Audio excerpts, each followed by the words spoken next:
For those of you who don't know, I'm with the International Council on Clean Transportation. We are a small not-for-profit research organization. We work on all modes of transportation, focusing on air pollution and climate impacts of transport and its fuels.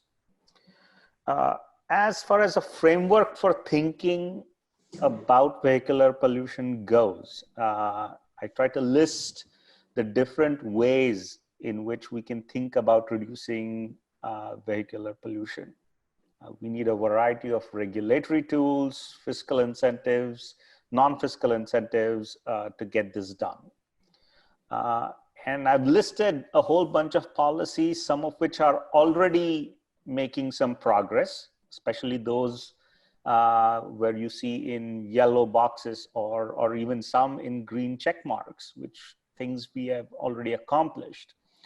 And some that are still in red, and we haven't yet done a very good job of doing those things.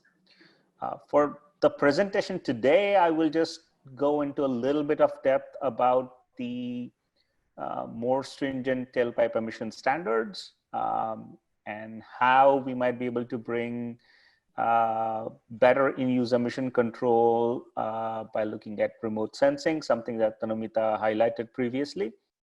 And I will close with a little bit of discussion about electric drive vehicles to round it out, and then we can launch into the discussion there. But this is to show, the list is really to show, and I think some of the questions that were already coming in the chat window and so on sort of said, hey, you know, what about the use of vehicles? And I'm sure Anumita will organize other sessions to discuss overall demand management issues. So those issues can be discussed at that particular time. And so today we'll focus on the technology side of things and, you know, the vehicle demand management, which is a very important topic. You know, we'll take it up at another time. So let me go into the new vehicle policies question. And again, as Anumita already mentioned, we should all be very proud of the fact that we have made this jump to Bharat 6 emission standards. This is a really big accomplishment, and we should all be happy that we've reached at this stage. And it's a major step because it does indeed reduce emissions from all modes pretty dramatically. So what this chart is showing are hydrocarbon, NOx, and carbon monoxide emissions from mostly gasoline, petrol, and CNG vehicles. And you'll see, you know, it's nearly 50 to 80% reduction in our most popular mode of vehicle, which is two-wheelers. That's going to happen with BS6 standards. But when it comes to the actual toxicity impacts and both PM and NOx emissions, it's the heavy duty diesel vehicles that really contribute the most. And again, very deep reductions are going to be achieved in both PM and NOx front with BS6 standard. As Anumita mentioned, this is going to come at the expense of additional complexity on the vehicle. Diesel vehicles are going to get more expensive. On average, a diesel car will be more expensive by something like 50,000 to 75, 80,000 rupees compared with the BS4 counterpart. A BS6 truck may be several lakh rupee more costly. And the reason for that is going to be addition of all of these elements in that yellow box that include particulate filter, that includes sort of urea and after treatment system for processing NOx. Because you have to have a separate urea tank and inject urea to create ammonia, but then you also have to protect against it so that the ammonia doesn't slip into it by using a ammonia slip catalyst. You have to have a variety of sensors on board, et cetera, et cetera. So it's essentially, we are adding a very complex system to it. And as Mukesh mentioned towards the end, I mean, maintaining this system in its full functionality throughout the entire useful life is a very important thing for us to do. But just because we've come to BS6 level doesn't mean our job with reducing vehicle tailpipe emissions is done. and we can now rest on that success. And what this chart is really trying to show is that Euro 6 was one of the world's leading standards when it was formulated 10 years ago. But the fact is, in the last 10 years, the world has moved on.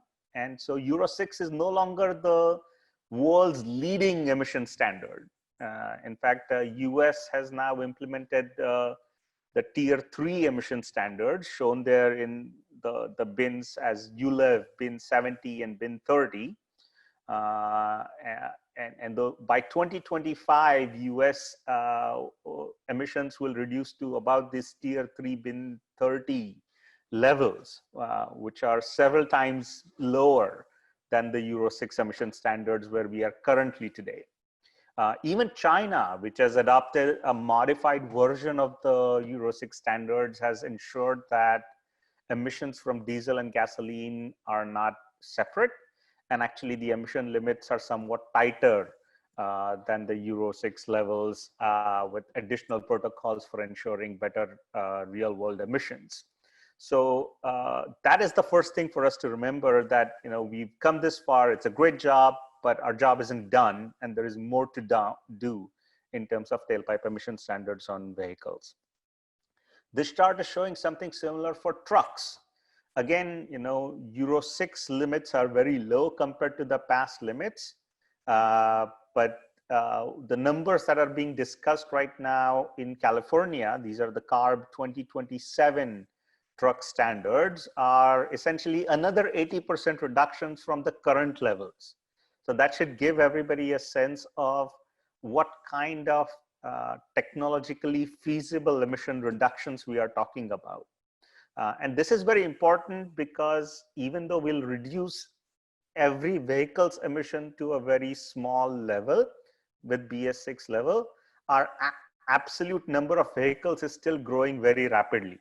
And so unless we continue to ratchet down on the tailpipe emissions from these vehicles, our overall pollution load from the vehicle sector may still keep on growing for some time to come. I wouldn't go into full detail of these issues, and good that Anumita already discussed. You can find some of the discussion on the blog links here.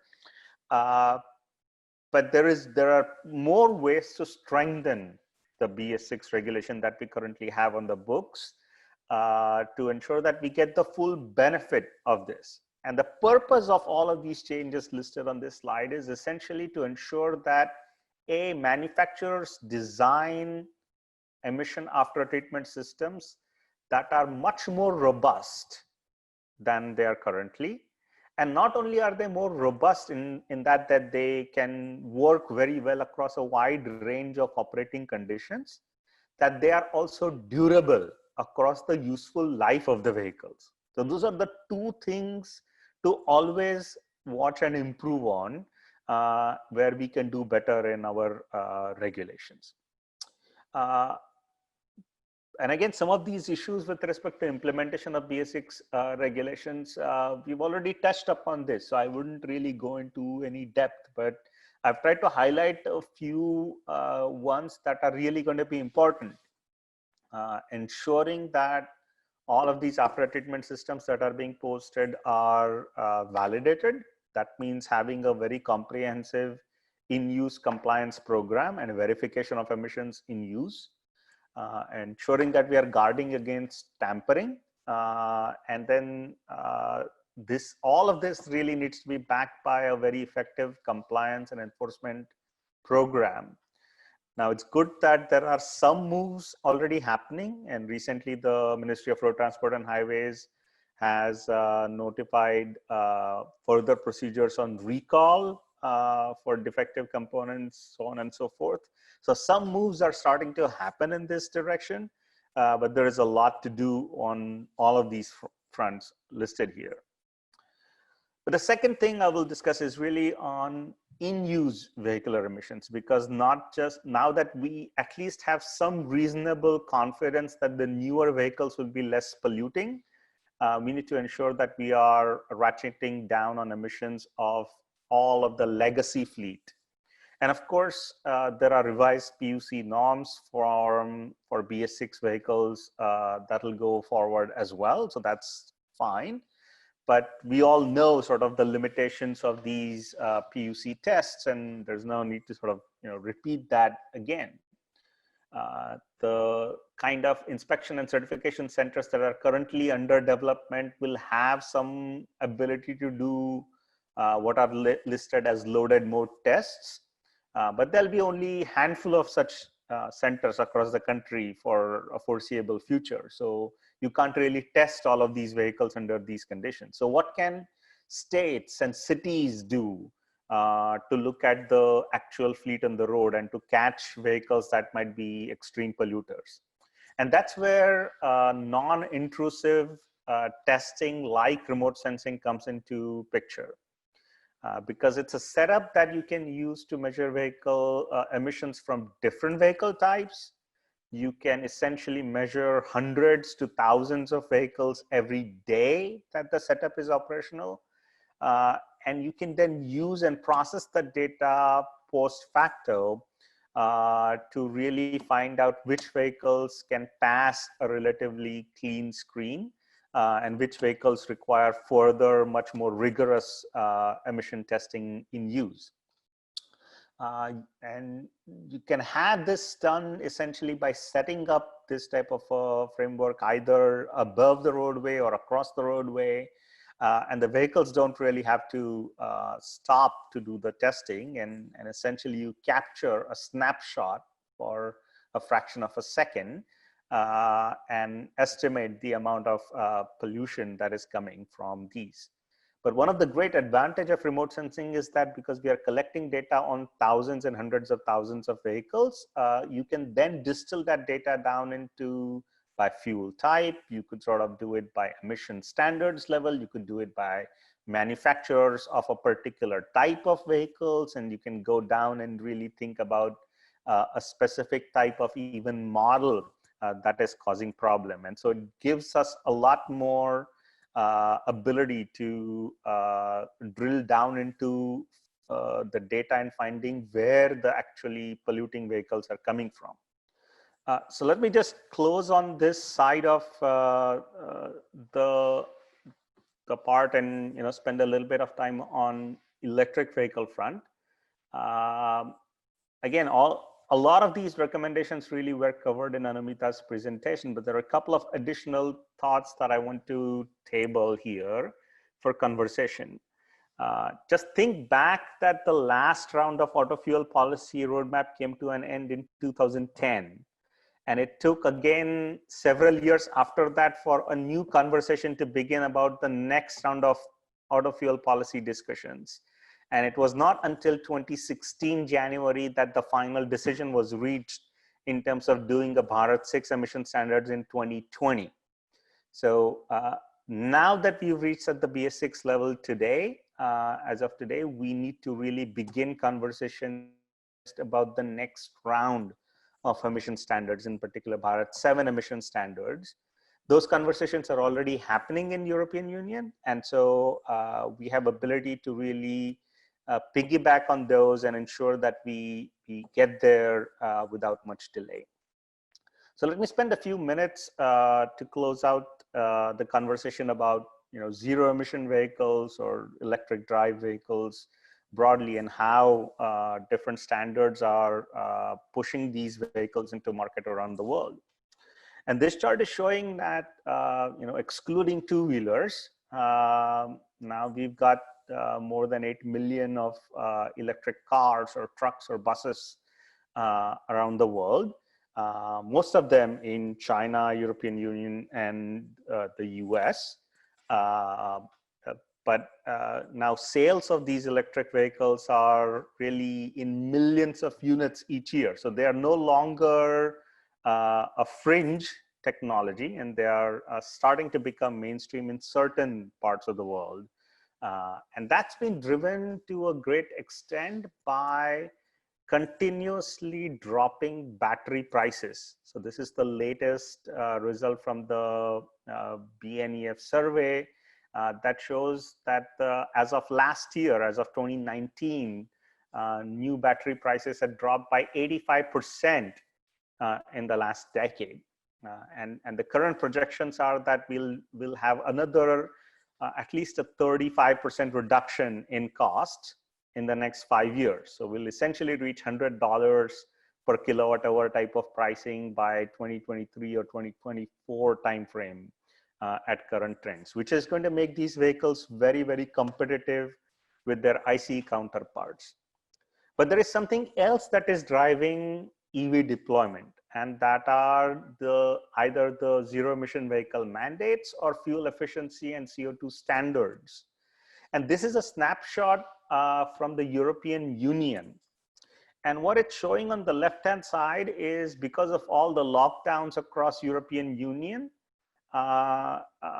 through the end of April 2020, new vehicle sales had actually dropped by up to 40%. But when we actually see what is the share of electric vehicle of the vehicles that are being sold, we are seeing already electric vehicle sales tripling in terms of their market share in the European market. So from a low level of 3% annual market share as of last year, we're already at 9 or 8% or so year to date, but the data from April and May are showing results at 11 to 12% new vehicles being electric vehicles in Europe. And the reason it's all happening is because Europe's implementing in 2020 and 2021 very stringent CO2 standards of 95 grams per kilometer. So there is that opportunity for India to be thinking about ratcheting our fuel efficiency standards that will incentivize these electric vehicles. But rest of the places which not necessarily have as strict CO2 or fuel efficiency standards are doing it by adopting zero emission vehicle mandates that require manufacturers to sell a certain fraction of their new vehicle sales to be electric drive. Now that includes pure battery electrics, plug-in hybrid vehicles, hydrogen fuel cell vehicles, and these regulations are technical in that sense, that all electric drive vehicles are really encouraged as parts of these mandates. These are no longer restricted only to cars, by the way. And so this is showing that California, as of end of 2018, adopted a regulation that will basically ensure that by the end of this decade, by 2029, essentially no internal combustion engine powered buses will be purchased within the state of California. And there is a set timetable for doing that. And essentially by 2040, all buses running in California would be electric drive. That gives us a sense of the kind of timing with which even we in India could be doing this. But it's not restricted again to cars or buses. Now technology is becoming viable to adopt this for trucks. And just today, I mean, this is so fortuitous that today the California Air Resources Board passed requirements for zero emission trucks to be deployed in California at numbers shown on the screen here. So the smaller pickup trucks have to grow in very large numbers. But even the on-highway tractor trailers, which carry goods across the country, will have to electrify at a fairly rapid rate in the coming 15 years or so, with the goal of fully electrifying by 2045. So once you start looking at these timeframes, it's time for us to realize that really electrification of even heavy duty segment isn't that far off. And so India doesn't really need to wait a long time before jumping on this bandwagon. I'll close finally with one slide showcasing how governments, especially in the European Union, are using the economic stimulus packages in response to COVID-19 to promote electric vehicles. And what this chart is showing is basically the price of an electric vehicle, like a Volkswagen e-Golf, in 3 countries, in Germany and France and Spain, before the incentives that were added. After COVID-19, as part of the stimulus packages, Germany decided to provide incentives only for purchasing electric vehicles. So there are economic stimulus contains no incentives for buying gasoline or diesel vehicles at all. But instead, they decided to double the amount of incentive that they were offering to electric vehicles. In France, they increased the bonus that they were offering for electric vehicles. And Spain, which before COVID-19 used to have zero incentive for electric vehicles, decided to add a 4,000 euros of fiscal incentive for every new electric vehicle bought in the country. These very generous incentives are essentially bringing a 4-year ownership cost of electric vehicle at or below the level of a comparable gasoline vehicle in these countries. And so therein, again, sort of lies the message that a combination of strong fuel efficiency standards with strong fiscal incentives to stimulate sales can really help us in driving sales of these electrified vehicles. Let me just show you what it means for a place like India, because again, like we are a place of two-wheelers, and this is a chart showing that, it will take a while for initial purchase price of these battery electric vehicles to reach that of our electric two-wheelers in the Indian context. So the red line is a 100-kilometer electric range vehicle. Sort of the purple one is 150-kilometer range, and the green one is a 250-kilometer range. So increasingly, they require a bigger battery. And so the time it takes for them to reach upfront cost parity is that much longer compared with their internal combustion engine counterpart. But when you look at the total cost of ownership of these vehicles, we find that after the current incentives that are in place, electric vehicles of 100 to 150 kilometer range are already cheaper to operate on a 10-year cost of ownership basis. So even though upfront cost is still a little bit higher in India and will be there for several years to come, within the next 3 to 5 years, all kinds of electric two-wheelers will be cost effective to own and operate. And so we need to think and start planning accordingly in different states and cities to ensure that we can actually take advantage of this going forward. So I'll just stop at that stage. We're already sort of going quite long on this front. There are multiple opportunities here for us to take advantage of, and hopefully we can discuss some of that in the Q&A part. Thank you.